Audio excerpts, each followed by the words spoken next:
हाँ जी, अस्सलाम वालेकुम। नेक्स्ट जो बेटे टॉपिक है वो है हमारे पास प्रॉपर्टीज क्रिस्टलाइन सॉलिड्स के। ठीक है, आज की प्रॉपर्टीज हम चेक करेंगे क्रिस्टलाइन सॉलिड्स की क्या प्रॉपर्टीज होती है। पहली आपकी प्रॉपर्टी जो आ जाती है वो ज्योमेट्रिकल शेप्स होती हैं।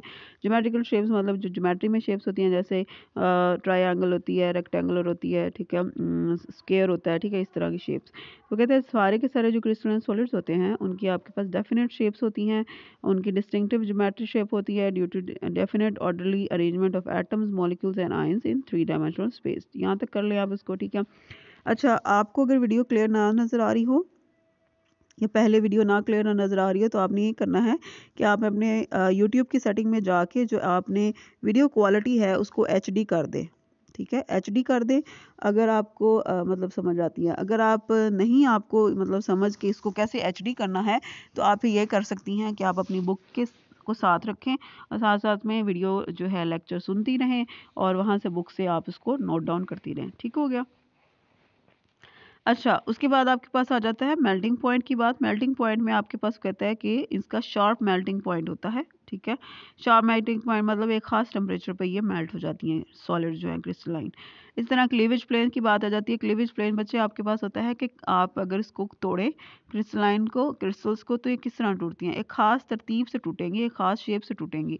जैसे एग्जाम्पल के तौर पर आप जैसे बिल्कुल ऐसे ही है, जैसे आपके पास एक केक होता है, उसको आप काटें तो वो ख़ास बड़ी सफाई से कट जाता है। ठीक है, उसमें वो खुरदरे एजेस नहीं आते, मतलब बेतरतीबी नहीं होती उसमें। ठीक है, क्लियर होगी बात। ठीक है, तो ये आपके पास क्लीवेज प्लेन्स होती हैं। ठीक है, जैसे इसकी बनिस्बत जैसे आपके पास अगर ग्लास है, उसको आप अगर तोड़ें तो वो क्या होता है, किच्ची किच्ची हो जाता है, या उसकी कोई तरतीब, कोई छोटा पीस आ जाता है, कुछ बड़ा पीस निकल आता है। ठीक है, लेकिन क्रिस्टलाइन सॉलिड्स में ऐसे नहीं होता।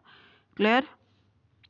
वो कहते हैं whenever the crystalline solids are broken, they are do so along definite planes. These planes are called cleavage planes and they are inclined to one another at particular angle for a given crystalline solid. तो एक खास तरतीब से cleavage plane या टूटेगा या broken होगा।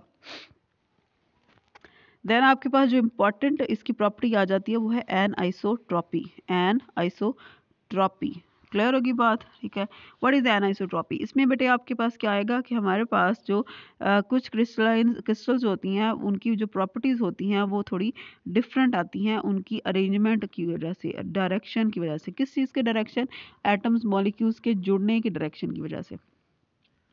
ये जो प्रॉपर्टीज जो उनकी एक दूसरे से डिफरेंट आती हैं, ठीक है, मतलब कंपाउंड एक ही है लेकिन उसकी सिर्फ मॉलिक्यूल्स को जोड़ने की वजह से उसकी प्रॉपर्टीज़ जो है खसूसियात में फ़र्क आ रहा है। कौन सी ऐसी प्रॉपर्टीज़ हैं जिनमें फ़र्क आ जाता है, वो है refractive index, coefficient of thermal expansion, electrical and thermal conductivities.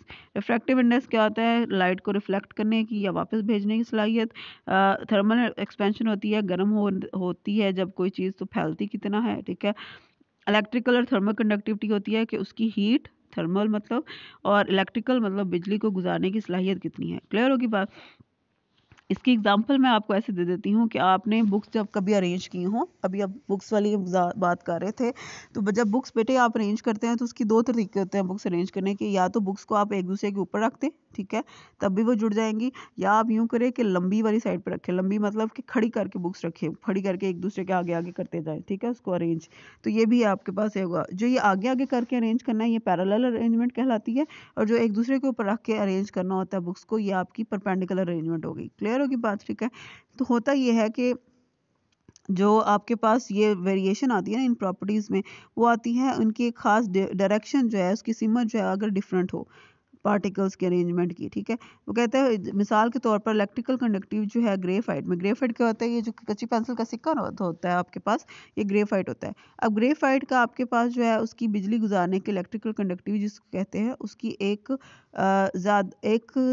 तरफ अगर करें उसकी अरेंजमेंट एक तरह से, वो ज़्यादा उसमें से बिजली गुजरती है, लेकिन अगर उसी के मॉलिक्यूल्स को ग्रेफाइट को दूसरी तरह से अरेंज कर दें तो कम बिजली गुजरती है। क्या मतलब, वो कहते हैं जब आप उसको पैरेलल जोड़ते हैं, मॉलिक्यूल्स को पैरेलल मतलब कि आप उसको एक दूसरे के आगे आगे करके जोड़ते हैं, ठीक है, मतवाजी, तो आपके पास बिजली गुजारने की सलाहियत उसकी ग्रेफाइट की ज़्यादा होती है। जबकि अगर आप उसके मॉलिक्यूल्स को एक दूसरे के ऊपर परपेंडिकुलर जोड़े तो उसकी बिजली गुजारने की सलाहियत जो होती है वो कम होती है। ये जो प्रॉपर हालांकि है ग्रेफाइट ये दोनों केसेस में, सिर्फ मॉलिक्यूल्स को जोड़ने का स्टाइल या कह लें आप डायरेक्शन जो है वो डिफरेंट है। इसको हम एनाइसोट्रॉपी कहते हैं। देन आपके पास आ जाता है सिमेट्री। सिमेट्री क्या होती है? बार बार एक चीज़ का आना है। जैसे लूडो आपने खेली होगी, ठीक है, लूडो आपने खेली होगी तो आपने देखा होगा उसमें जो दाना होता है मोटे वाला, अगर आप उसको घुमाएं ना 306 मतलब गोल घुमाएं उसको 360 डिग्री जिसको कहते हैं हम, ठीक है, सर्कल में घुमाएं तो उसकी जो साइडें हैं वो आपकी स्क्वायर सारी ही स्क्वायर आती हैं आपको, कोई ऐसी नहीं है कि कोई गोल नहीं है। नंबर तो चले उस पर डिफरेंट होते हैं 1 2 3 का हिसाब, लेकिन साइड जो है उनकी शेप्स एक दूसरे की डिफरेंट होती है। This is called symmetry. तो कहता है अगर क्रिस्टल्स को आप 360 डिग्री पे घुमाएं तो उसकी बार बार एक जैसे शक्लें एंगल्स या एजेस जो आते हैं उसको हम सिमेट्री बोलते हैं।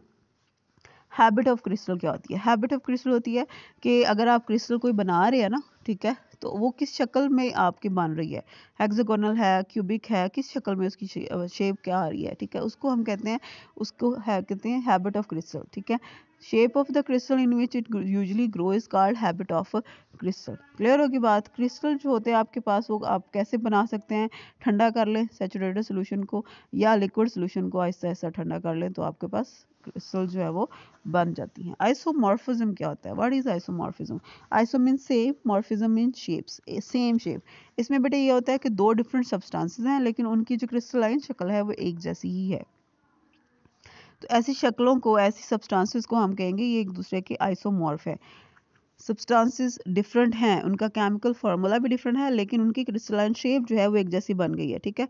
जैसे NaO ये आपको नीचे नज़र आ रहा है, NaNO3 है आपका, KNO3 है, सोडियम नाइट्रेट, पोटेशियम नाइट्रेट, दोनों की क्रिस्टलाइन शेप रोम्बोहेड्रल है। क्लियर होगी बात? दिस इज योर आइसोमॉर्फिज्म, ठीक है।